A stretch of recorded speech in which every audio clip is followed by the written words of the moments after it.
Class 9th का chapter number 2 बहुपद पढ़ रहे हैं हम। उसकी एक्सरसाइज 2.4 के हमने पहले 2 क्वेश्चन कर लिए हैं, पहला और दूसरा क्वेश्चन कर लिया है। आज हम क्वेश्चन नंबर 3 करेंगे, ठीक है। उससे पहले मैं थोड़ा सा आपको रिवाइज करा दूं कि इसके अंदर हम पढ़ रहे थे गुणनखंड प्रमेय। तो गुणनखंड प्रमेय ये कहती है कि x माइनस a px का गुणनखंड होता है, गुणनखंड होता है यदि पी ए बराबर क्या हो जाए 0, ठीक है ना।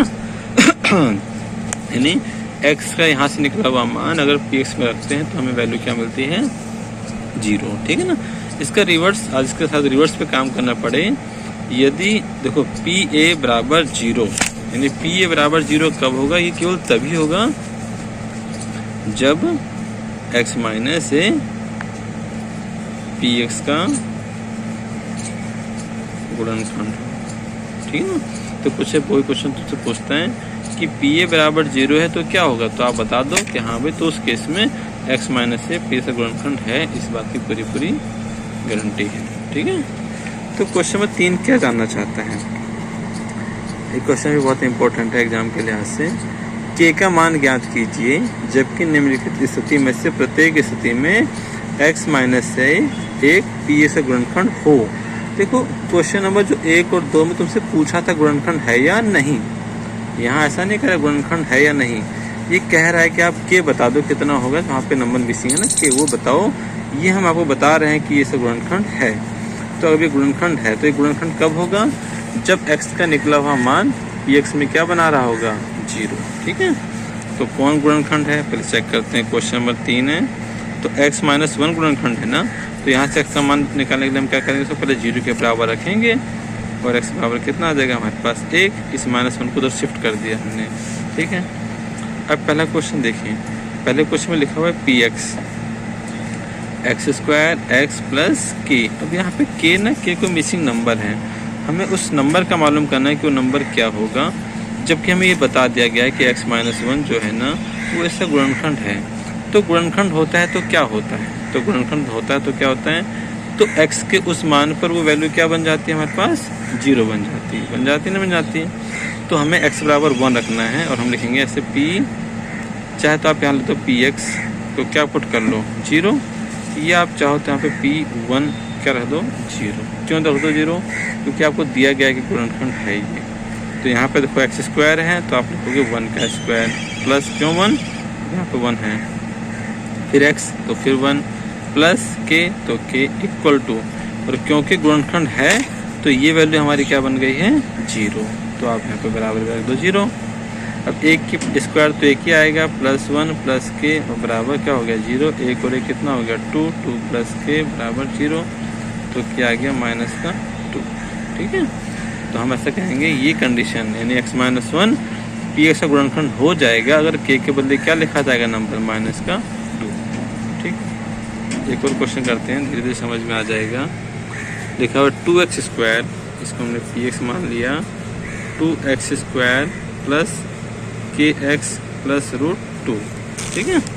तो अगर x माइनस 1 से गुणनखंड है, x माइनस 1 नहीं है सॉरी, प्लस का 1 है, तो आप बताओ k के बदले क्या आएगा? तो हमने क्या करना है, रखना है x बराबर 1 और px को हमने क्या पुट कर लेना है 0, या p1 बोल दो तो भी ठीक है, ठीक है ना। रखने पर तो रखो, ये तो चीज़ 0 बन गई, तो इसको हम बराबर के उस तरफ ले देंगे 2, तो 2x तो 1 का स्क्वायर प्लस kx तो k इंटू 1 प्लस रूट 2 तो बराबर क्या हो गया?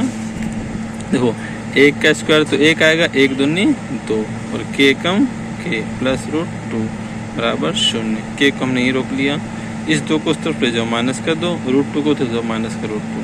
वैसे ठीक है, हम चाहे तो माइनस कॉमन ले लें, कॉमन लेने पर क्या हो जाएंगे दोनों नंबर ये प्लस के बन जाएंगे। तो क्या हमारे पास ये, ठीक है। अच्छा तीसरे क्वेश्चन को चलते हैं। तीसरा कह रहा है आपके पास यहाँ पे क्या कह रहा है भाई? तीसरा कह रहा है जो पी एक्स है वो हमारे पास से के एक्स की पावर 2 माइनस रूट 2 में x प्लस 1, ठीक है। तो हमें यहाँ भी करना है x बराबर 1 और पी एक्स बराबर क्या मान लेना है 0। रखो ये चीज़ तो 0 बन गई, के एक्स का स्क्वायर तो 1 का स्क्वायर माइनस रूट 2 तो 1 प्लस 1 बराबर 0। 1 का स्क्वायर तो 1 ही आएगा, 1 गुणा में के तो क्या बनेगा कि √2 एकम √2 प्लस 1 बराबर 0। के का मान निकालने के लिए हमने के को छोड़ देना, इसको उस तरफ ले जाएंगे तो यहाँ माइनस का √2 है बराबर के उस जाके क्या बन जाएगा प्लस का 1 है, उधर शिफ्ट होकर क्या बन जाएगा -1। तो के की वैल्यू यानी इस वैल्यू पर बात हो जाएगी। ऐसे ही चौथा सवाल है। चौथा में क्वेश्चन ने क्या लिख दिया हुआ है, px के x square minus 3x plus के। ठीक है, कि x square minus 3x plus के। फिर हमने वही करना है x बराबर 1 और px बराबर हमने क्या रखना है 0 रखने पर।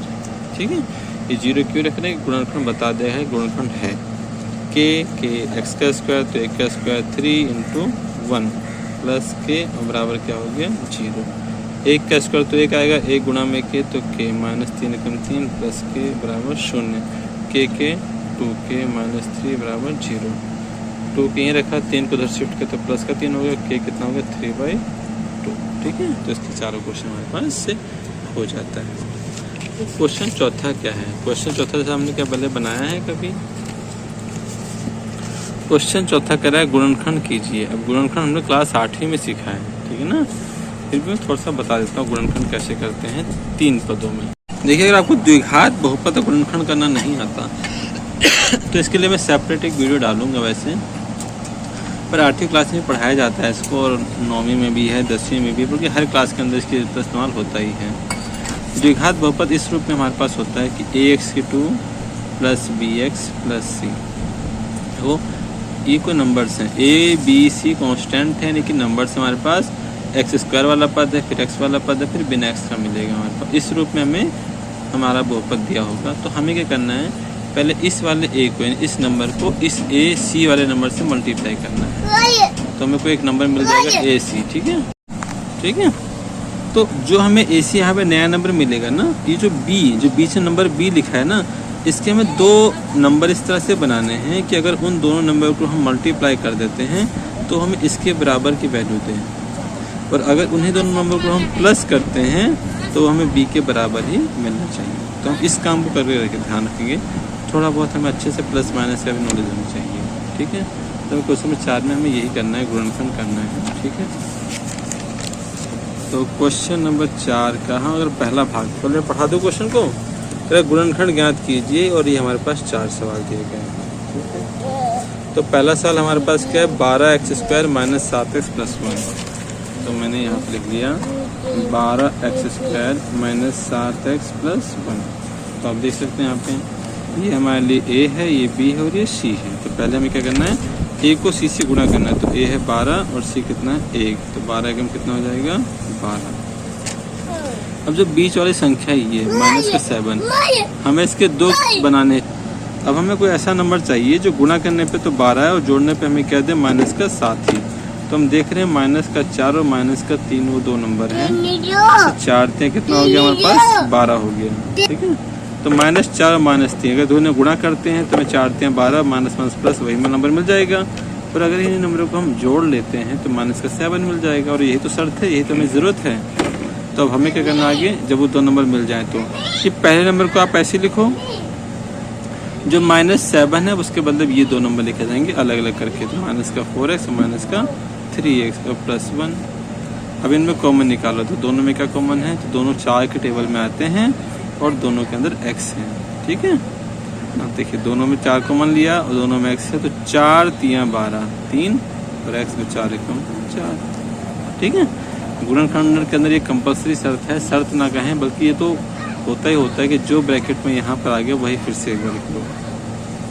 ठीक है, अब इन दोनों में देखो भाई, x अंदर है, 3 अंदर है, तो बाहर क्या बचा माइनस का, कोई नंबर नहीं तो क्या मान लेंगे 1, इसको लिख लो 3x - 1 और एक बार इसको 4x - 1। ठीक है, तो हमें यहीं तक छोड़ देना सवाल को। देखिए काम एक ही तरीके से करेंगे। इसका दूसरा सवाल हम लेते हैं, वो लिखा हुआ है 2x² + 7x + 3। करना वही है, पहले क्या करना है, 2 को 3 से गुणा करना है, 2 × 3 कितना आ गया 6। अब बीच का नंबर जो 7 है इसको में से 2 संख्या में बनाना है गुणा करने पे तो यह है और जोड़ने पे क्या है 7। तो मैं देख पा रहा हूँ वो नंबर हमारे पास क्या है 6 और 1। गुणा करता हूँ तो 6 कम 6 मिल जाता है और 6 और 1 को जोड़ने पे कितना आता है 7 भी आता है। तो अब हमने इस 7 के बदले ये नंबर लिखे 6 और 1 है, तो 6x और 1x और 3 को 3 ही रहने देना है। सिर्फ बीच वाले के 2 भाग होंगे हमारे पास। अब कॉमन निकालो, इन दोनों में क्या एक जैसा है तो दोनों में x है और दोनों ही 2 के पहाड़े में आते हैं, तो कुल मिला के 2x मिल गया। 2 बाहर, एक्स स्क्वायर में से 1x आ गया तो 1x बच गया। इस 6 में तो 2 3 6, तो क्या बचेगा 3। अब जो यहाँ आ गया वही फिर से लिखा जाएगा x + 3। इन दोनों में कुछ भी कॉमन नहीं तो क्या मान लेंगे हम 1। एक बार इसको लिख लो x + 3, एक बार 2x + और ये हमारा आंसर हो गया। ठीक है, इसका तीसरा भाग देखते हैं।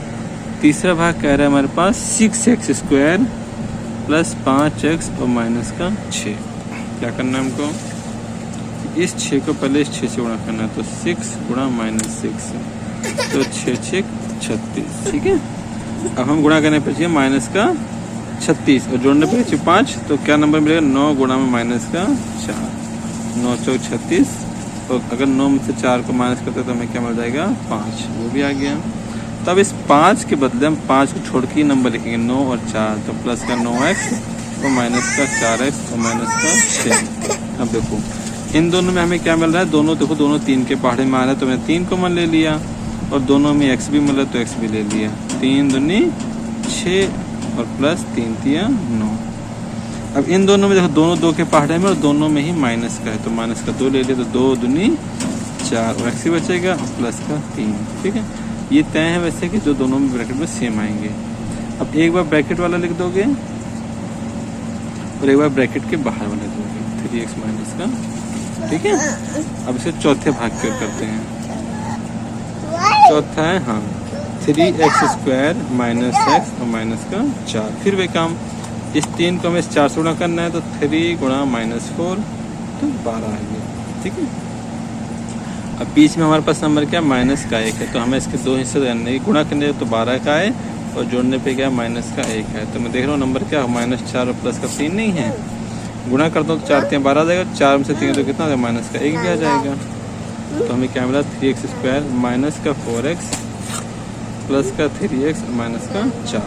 देखो पहली टर्म आखिरी टर्म नहीं बदलेगी। अब इन दोनों में कॉमन निकाल, दोनों में क्या मिल रहा है, दोनों में है x, यहाँ से बचेगा 3x - 4, फिर 3x - 4।